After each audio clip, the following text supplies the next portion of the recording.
तो आज के इस वीडियो लेक्चर में हम डिस्कस करेंगे जो आपका पेपर आया है इंजीनियरिंग मैकेनिक्स का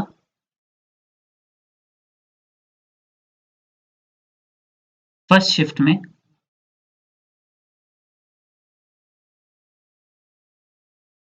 सेकंड सेमेस्टर वालों का इसके जितने भी ऑब्जेक्टिव क्वेश्चंस होते हैं, ऑब्जेक्टिव क्वेश्चंस और उनके सॉल्यूशंस हम डिस्कस करेंगे। उससे पहले अगर आपने हमारे चैनल को सब्सक्राइब नहीं किया है तो सबसे पहले हम हमारे चैनल को सब्सक्राइब करें, हमारी वीडियोस को लाइक करें और ज़्यादा से ज़्यादा शेयर करें, जिससे हम आपके लिए और भी ऐसा कंटेंट बना सकें। आप हमें टेलीग्राम पे भी फॉलो कर सकते हैं। लिंक मैं कमेंट सेक्शन के पहले कमेंट में लिंक कर दूंगा, या आप सर्च भी कर सकते हैं पॉलिटेक्निक जिंदगी के नाम से। टेक्निक जिंदगी हमारा टेलीग्राम ग्रुप है। आप उस पर भी प्रीवियस ईयर पेपर या जो भी सॉल्यूशंस रहते हैं सबसे पहले वहीं अपलोड होते हैं, तो आप हमें वहां पे भी फॉलो कर सकते हैं। तो अब डिस्कस करना स्टार्ट करते हैं आपका पेपर को।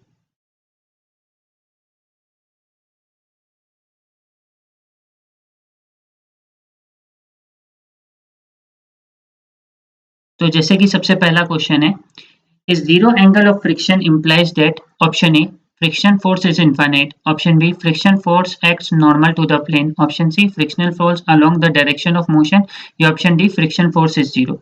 तो करेक्ट आंसर जो होगा उसका कि अगर जीरो एंगल ऑफ फ्रिक्शन है यानी कि फ्रिक्शनल फोर्स इज जीरो, तो correct answer is option D. तो इसका जो करेक्ट आंसर होना चाहिए वो होगा आपका option D.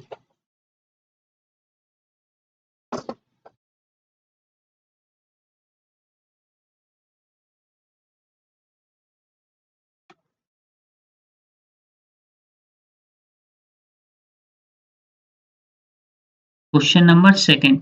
A body of weight W is placed on a rough inclined plane. The inclination of the plane with the horizontal is less than the angle of friction. मतलब एक body है जिसका wait W है, वो rough incline plane पे placed है। ठीक है, एक रफ इंक्लाइन प्लेन है, इस पे बॉडी है जिसका वेट W है। तो इसमें पूछ क्या रहा है, the inclination of the plane with the horizontal is less than the angle of friction. तो जो इंक्लिनेशन है प्लेन का वो एंगल ऑफ फ्रिक्शन से कम है। ठीक है, तो the body is less than the angle of friction, the body will be, तो पूछा है बॉडी क्या करेगी, अपवर्ड मूव करेगी, डाउनवर्ड मूव करेगी। ऑप्शन ए है मूव डाउनवर्ड्स, ऑप्शन बी है move upwards, option C be in equilibrium, option D none of this. तो इसका जो करेक्ट आंसर होना चाहिए वो होगा आपका option C be in equilibrium. Body जो है आपकी इक्विलिब्रियम में रहेगी।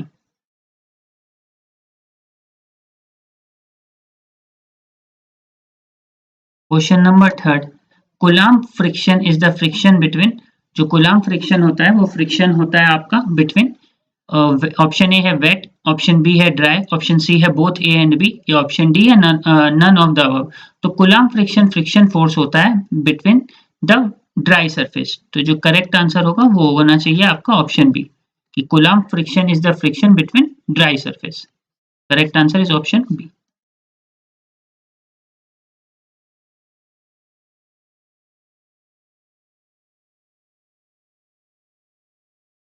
Question number 4. A 1 kg block is resting on a horizontal surface with coefficient of friction mu equals to 0.1.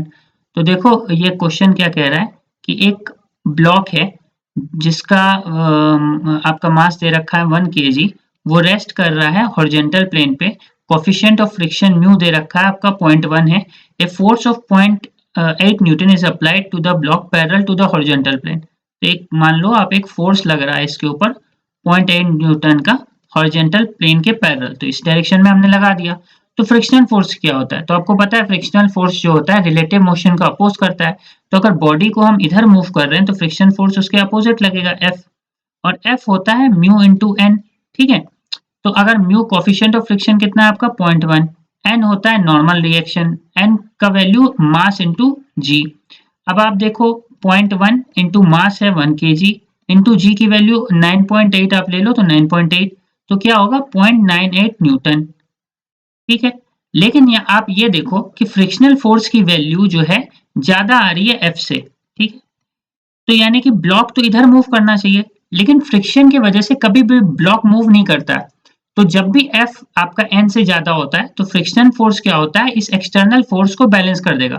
तो F की वैल्यू कितनी आ जाएगी, कैपिटल F के बराबर, यानी कि जो आंसर होना चाहिए इसका वो होगा आपका 0.8 न्यूटन। तो correct answer is option C. Block move ही नहीं करेगा आपका, तो करेक्ट आंसर जो होगा वो होगा आपका option C.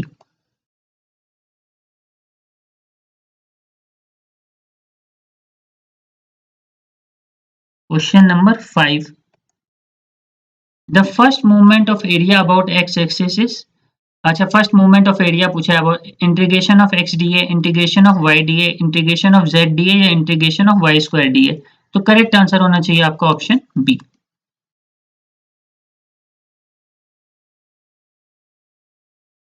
The position of gravity of a solid hemisphere of radius r lies on the controlled radius at a distance dash from the plane base. Option A है 3r/8, ऑप्शन बी है 3r/4, option C है 3r/5 या option D है r/2। तो 6 का correct answer होना चाहिए आपका option A which is 3r/8।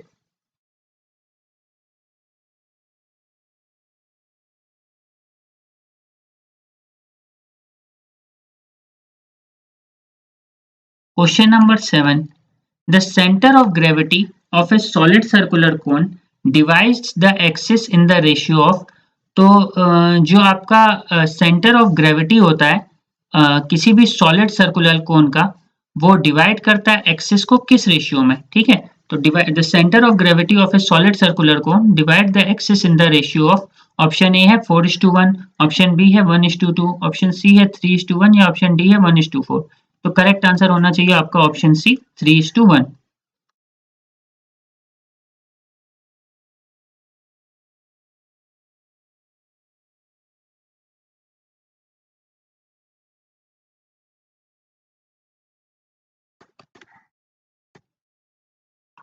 Question number 8. The centroid of a triangle is the point of intersection of its, option A है altitudes, ऑप्शन बी है bisector of angles, option C है medians या option D है all of them। तो centroid पूछता है क्या होता है कि सेंट्रॉइड जो होता है ट्रायंगल का point of intersection of its होता है मीडियंस। तो करेक्ट आंसर जो होना चाहिए आपका ऑप्शन सी, ना ही एल्टीट्यूड्स होता है ना ही बाइसेक्टर ऑफ एंगल्स होता है। तो करेक्ट आंसर होगा आपका option C medians. If the efficiency of a lifting machine is kept constant, its velocity ratio is dash to its mechanical advantages. Option A inversely proportional, option B directly proportional, option C both A and B, option D none of these। तो 9 का जो correct answer होना चाहिए वो होगा आपका option be directly proportional.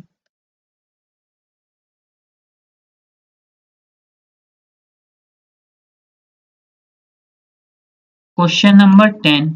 The law of machines is an equation that shows the relation between efficiency and velocity ratio, mechanical advantage and velocity ratio, efforts and velocity ratio या effort applied and the load lifted। तो जो 10 का correct answer होना चाहिए वो होगा आपका option D effort applied and the load lifted।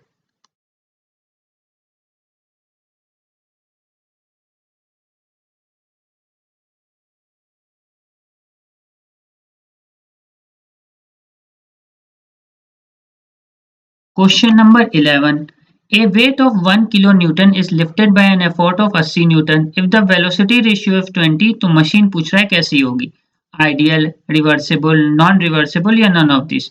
तो इसका जो करेक्ट आंसर होना चाहिए 11 का वो होगा आपका ऑप्शन बी जो कि होना चाहिए reversible. Option B is correct.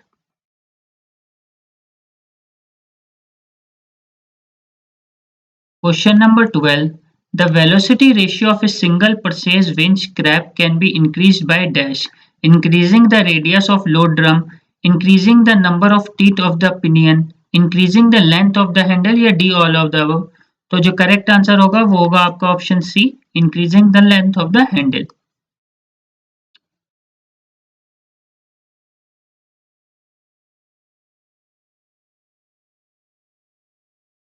Question number 13. A beam supported on more than two supports is called fixed beam, continuous beam, overhanging beam या simply supported beam। तो इसका जो करेक्ट आंसर होना चाहिए 13 का वो होगा आपका ऑप्शन बी जो कि है continuous beam. Continuous beam, beam आपका करेक्ट आंसर होना चाहिए। Option B is correct.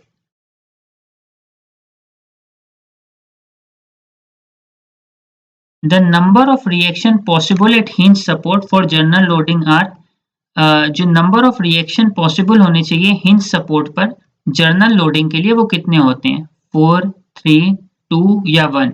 तो जो करेक्ट आंसर होना चाहिए 14 का वो होगा आपका ऑप्शन बी, जो कि होगा 3, कि number of reaction possible at hinge support वो होने कितने चाहिए? 3।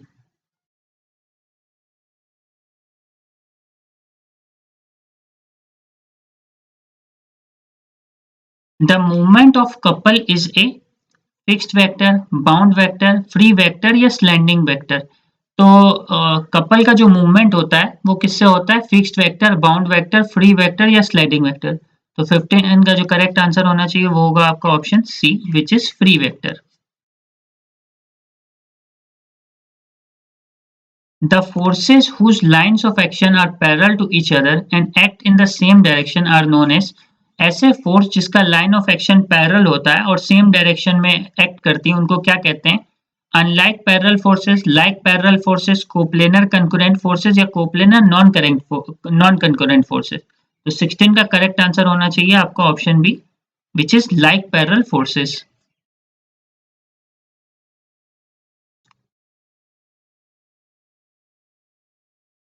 Question number 17.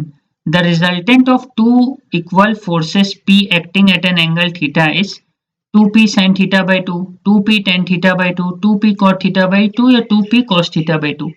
तो 17 का करेक्ट आंसर होना चाहिए आपका ऑप्शन डी, जो कि है 2P cos theta by 2, 2P cos theta by 2।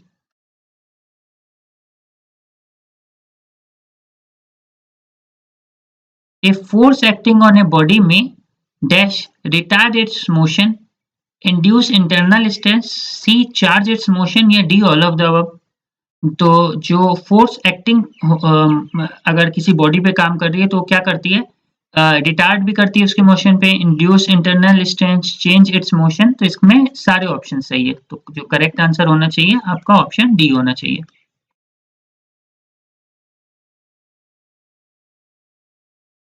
Question number 19. A number of forces are acting at a point to keep the body in equilibrium. Then sum of the forces is zero. Algebraic sum of the forces is zero. Sum of the resolved part is zero. या option D, sum of the resolve parts in any two mutually perpendicular direction is zero.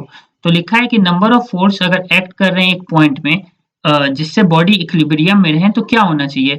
तो इसका जो correct answer होना चाहिए वो होगा आपका option D, कि जो रिजॉल्व पार्ट का सम होना चाहिए in any two mutually perpendicular direction is zero. तो correct answer is option D.